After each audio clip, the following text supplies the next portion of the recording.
Salut à tous, j'espère que vous allez bien. Donc, petite vidéo mise à jour crypto. On commence bien sûr avec le Bitcoin qui est venu péter notre top. Donc, notre objectif, on l'a touché. Donc, je rappelle, on cherchait un régular ici pour revenir péter le top tout de suite ou un running d'abord, TP dans cette zone, dernier plus bas et ensuite venir péter le top. C'est pour cette raison qu'on a dit, donc, à chaque nouveau plus bas, on profite et on cherche de l'achat.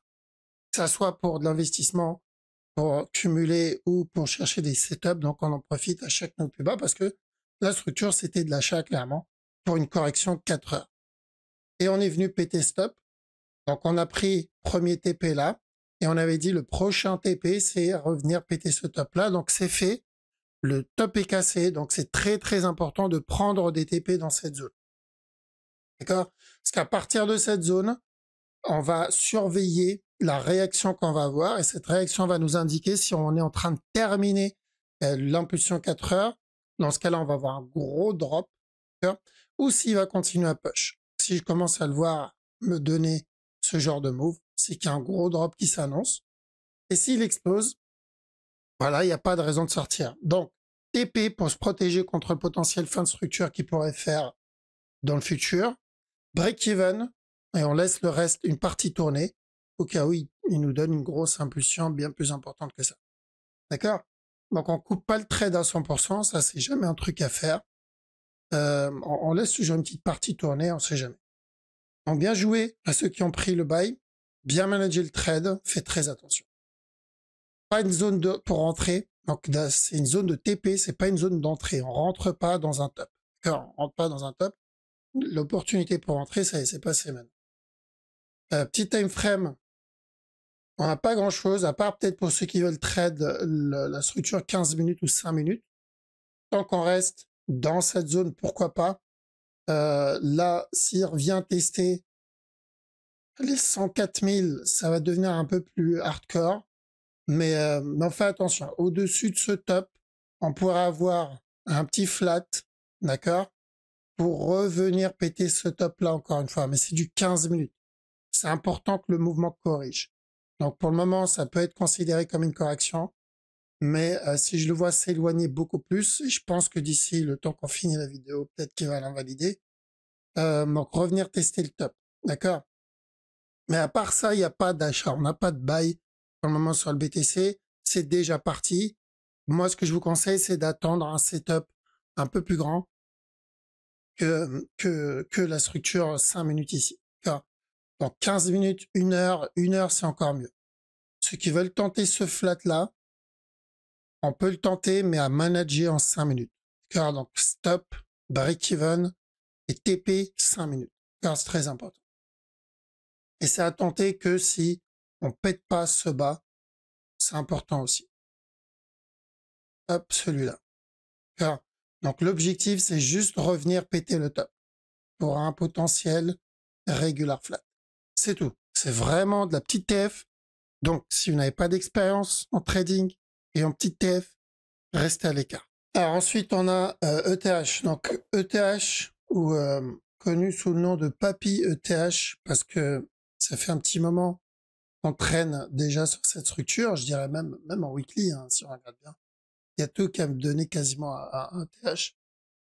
Lui, il n'a pas bougé. Donc la bonne nouvelle, c'est que si on a loupé Bitcoin, il reste Ethereum. Car Ethereum, lui, n'a pas encore validé notre structure. L'objectif, c'est toujours revenir péter le top. Donc, s'il range dans cette zone, et qu'il continue pas à se comporter comme une stablecoin, s'il range ici, on tente le buy. S'il donne un nouveau plus bas, on retentera le buy plus bas. Donc, on privilégie de l'achat sur ETH. Objectif, revenir tester les 4100 et quelques. Donc, on oublie Bitcoin pour l'achat pour le moment, parce que ça y est, le move a déjà touché notre objectif. Et on se concentre plutôt sur la validation de la structure ETH. PNB aussi, l'objectif, c'est qu'il revienne péter le top. Maintenant, moi, personnellement, ça ne m'intéresse pas s'il part maintenant. Si, je sais très bien qu'il peut donner la casse sur du top tout de suite, mais je ne vais pas le tenter là parce qu'il y a le risque d'un plus gros flat. C'est-à-dire revenir tester ce bas et ensuite le buy. S'il donne ça, là, ok. Personnellement, ça m'intéresserait beaucoup plus. Donc voilà, tout dépend de votre style de trading, encore une fois. Il y en a qui tentent plus les structures un peu plus dangereuses que d'autres. Moi, je suis une grosse pince, réellement. Je suis plus proche de Edouard aux mains d'argent qu'autre chose. Je fais très très attention aux trades que je prends. Je suis très très sélectif. L'inconvénient, c'est que je loupe beaucoup d'opportunités, certes, mais l'avantage, c'est que je perds très peu de trades. C'est où je finis en break-even, où je sors en un peu de profit, quoi qu'il arrive. Donc, on peut pas avoir le style parfait. C'est où on prend plus de risques. Et dans ce cas-là, bah, on a un peu plus de pertes. Ou on prend beaucoup moins de risques comme moi. On aura beaucoup moins de pertes, mais on aura moins de gains forcément. D'accord? Moi, je préfère ce style-là. Ça me correspond plus parce que ça me stresse moins. Et moins je suis stressé et mieux c'est. D'accord. Donc, s'il revient tester ce bas, je tenterai le buy. Que ce soit directement, c'est-à-dire il vient tester le bas tout de suite, je tenterai le buy minimum pour un running, voire casser le top, ou après. Car quand je dis après, c'est-à-dire il donne un regular flat là-dedans, A, B, C. Ensuite, il donne un push, et ensuite le drop avant le buy. C'est-à-dire on valide un gros flat ici. Là, je tenterai s'il vient péter le bas. S'il casse pas ce bas, qu'il décide d'exploser, je ne suis pas dedans. C'est exactement comme le sol. Le sol a explosé en 4 heures, 1 heure. Je suis pas dedans. Parce que même si j'ai vu ce potentiel régular, on l'a vu ensemble. Je vous ai dit, s'il donne ce régular, je ne rentre pas dedans. Pour moi, c'est pas suffisamment propre. Je sais qu'il y en a qui l'ont tenté, mais c'est pas le genre de risque que j'aime. Le dot. Le dot, à chaque nouveau plus bas, même si elle revient péter ce bas encore une fois, alors je tente dans cette zone, 6, 5 dollars, je tente le buy. Objectif, revenir tester le top précédent pour les 8 dollars, voire même 9 dollars. Parce qu'on cherche la plus grosse structure corrective. Alors, très simple. Un peu comme là-dedans. Donc, on a le A, correction B, cette zone, on peut tenter le buy pour un plus gros B. Alors, cherche pas la cassure du top, cherche pas un plus gros B. S'il donne un C, tant mieux pour lui, mais moi, c'est juste le B que je voulais. Donc, même chose là-dedans. Chaque nœud plus bas, ce que je veux, c'est juste le B. Donc, j'ignore la vente, je privilégie l'achat à chaque nœud plus bas. Litecoin, il y a deux possibilités ici. Les deux annoncent la même direction. Deux possibilités, même direction. D'accord? Ce qui va changer, c'est juste la durée de la structure. Et ça peut impacter uniquement ceux qui tradent le 5-15 minutes. Mais la direction ne change pas. Donc, je rentre que s'il me donne la deuxième option personnellement, mais on peut prendre la première. Donc, première option, il range dans cette zone. Donc, il repush ici par rapport à ce drop. Donc, on remonte 130, 135. Et ensuite, on a le drop pour un régular. S'il donne ça, c'est un buy. Ça peut être une bonne zone ici pour rentrer, tenter le buy. L'objectif, c'est revenir péter le top. Pour notre premier scénario, si vous vous rappelez, quand on a cassé ce bas, je vous ai dit quoi? A, B, C, cassure du top. Donc, s'il donne ça, il valide notre premier scénario. Deuxième scénario, c'est celui qu'on avait déjà vu, mais dans ce cas-là, il ne faut pas qu'il range, qu'il drop direct et revient tester ce bas, qui correspond à notre régular plus grand qu'on avait vu il y a plusieurs semaines déjà. Moi, s'il me donne ça, je rentre. D'accord? S'il me donne ça, je rentre parce que ça sera une structure 4 heures. Moi, j'ai pas besoin de manager le mouvement en petit time frame. J'ai pas besoin de surveiller la structure toutes les heures. Ici, je peux dormir tranquille. Je prends le buy. L'objectif, c'est de revenir péter le top. Donc, à vous de voir. Donc, s'il donne l'option 1, on peut le tenter là-dedans, mais il faudra le manager en 1 heure parce que c'est une structure 1 heure. Alors, avec l'objectif, péter le top. On a le sol. Sol, donc comme je vous ai dit, c'est où il valide ça comme un régular et il viendra péter le top directement. Si c'est le cas, je ne prends pas ce genre de move. Pour moi, le régular n'est pas suffisamment propre, pas trop correctif. Ou sinon, il donne un plus gros B, un C, et ensuite il casse le top. S'il donne ça, je rentre dans le sol, sinon tant pis. Donc il est parti en validant ça comme régular. Tant mieux pour ceux qui l'ont pris, tant pis pour ceux qui ne l'ont pas pris, mais pas très grave. Partez du principe qu'on aura beaucoup plus de régular, on va dire validé propre que dégueulasse. Donc, si 80-90% des structures sont plus propres, pourquoi je vais m'embêter avec les 10-20% restants, je préfère louper ce genre de move. Je rappelle, hein, ça, c'est un régular parfait, on l'a pris. On a eu celui-là qu'on a pris. Il y a eu celui-là, celui-là. À chaque fois que vous voyez un petit trait, chaque fois que vous voyez une trend comme ça, c'est des mouvements qu'on annonçait à l'achat. D'accord? C'est des, pour nous, en gros, ça indique de l'achat. Et le premier qu'on avait pris, c'était celui-là. La trend est encore là. Celui-là. Donc le sol, on est dedans depuis les 14 $ à peu près. 14-15 $. Donc sol, on a très bien mangé dessus. Ce régular. Parfait. Alors donc oui, ça arrive que des régulars soient dégueulasses. Mais est-ce que moi je les prends? Non. Je préfère me concentrer sur les 90% ou 80% de structure propre.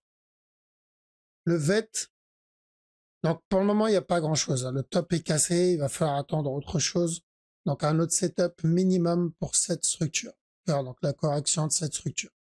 Sinon, ça sert à rien de s'acharner là-dessus. On a le VET, correction, ici. Donc je veux voir casser ce bas. Une fois le bas cassé, là, pourquoi pas tenter des buy setup. Mais pour le moment, je vois pas de buy sur le VET. Si il décide d'invalider et il vient péter le top, je veux dire, voilà, il n'y a rien qui m'indique ça. Il peut le faire, mais il n'y a aucune structure qui m'indique un up comme ça. La seule chose qui pourrait valider ça, c'est une news sur VET, un truc positif, du coup qui invalidera la structure en interne. Mais dans ce cas-là, malheureusement, on peut pas anticiper ce genre de mot. Nous, on traite la structure, on traite pas le Madame Irma, ce qui pourrait se passer sur le fonda derrière. En général, 9 fois sur 10, le fonda valide la structure. Alors donc, je préfère me concentrer sur ça. Et s'il invalide, tant pis, je suis pas dedans. Mais pour le moment, tant que j'ai pas ça, le reste, ça m'intéresse pas. Donc si j'ai des sell setup et que je veux trade, je préfère privilégier les sells. On a Atom. Atom à chaque niveau plus bas. Comme pour le DOT, je cherche un petit buy. Car il peut drop encore, traîner dans cette zone. Mais tant qu'on reste dans les au-dessus des 5 $, l'objectif, c'est pareil, 8, voire 9 $. Quand je vise pas le top, je vise la correction. Je vise un B. Comme là, on a eu le A. Là, on est dedans.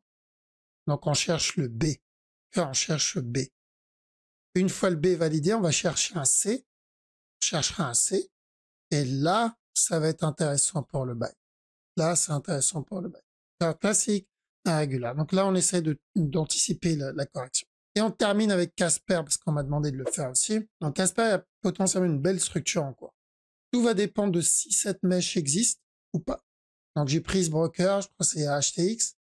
Maintenant, est-ce que tous les brokers, le top, il est là? Si c'est le cas, on a potentiellement un régular flat à tenter ici. Objectif, revenir péter le top. Si ce n'est pas le cas et que le top est ici, donc si la paire vous intéresse, si la crypto vous intéresse, vérifiez où se trouve le top. Si le top, il est là, ce qu'on va chercher, c'est pas la cassure du top, c'est un B. Donc un push pour un B, encore un autre plus bas avant le buy. D'accord? Donc premier scénario que je vais mettre en vert ici, c'est si le top est ici. Si le top, il est dans le jaune, c'est le deuxième scénario. Donc le point commun, il est où? Le point commun, il se trouve là. Je vais le mettre ici en rose. Il se trouve là-dedans. Ici. D'accord? Donc, ça veut dire que tant que je ne pète pas ce bas, je peux tenter un petit buy pour tester ce top. Si c'est un buy pour un B, on aura un autre plus bas. Si c'est un buy pour le gros régular, il continuera à push. Donc, on aura largement le temps de réagir. Donc, pourquoi pas tenter un petit buy setup sur ce move. Mais ça doit se faire ici, c'est très important. S'il doit donner des buys, ça se fait là-dedans. S'il vient péter ce bas, on oublie le buy en interne, mais l'analyse au-dessus reste la même. Même si il invalide le petit buy. Donc, à vous de voir maintenant si ce top-là ou ce top-là est valide. Pour le vérifier, regardez plusieurs brokers, d'accord? Et regardez la majorité où se trouve le top. Si sur 10 brokers, il y en a 8, c'est là le top, on prend celui-là comme top. Si la majorité c'est ce top-là, on prend celui-là comme top par rapport au scénario qu'on veut trade. Mais c'est aussi que ça soit pour une structure terminée. Donc, si c'est terminé, buy direct. Si c'est pas terminé, on aura un B, un C, ensuite un buy. Ok, voilà, on a fait le tour. En tout cas, merci les amis pour votre temps. Ça fait vraiment plaisir. Passez une très bonne journée, une très bonne soirée. Je vous dis à la prochaine. Ciao.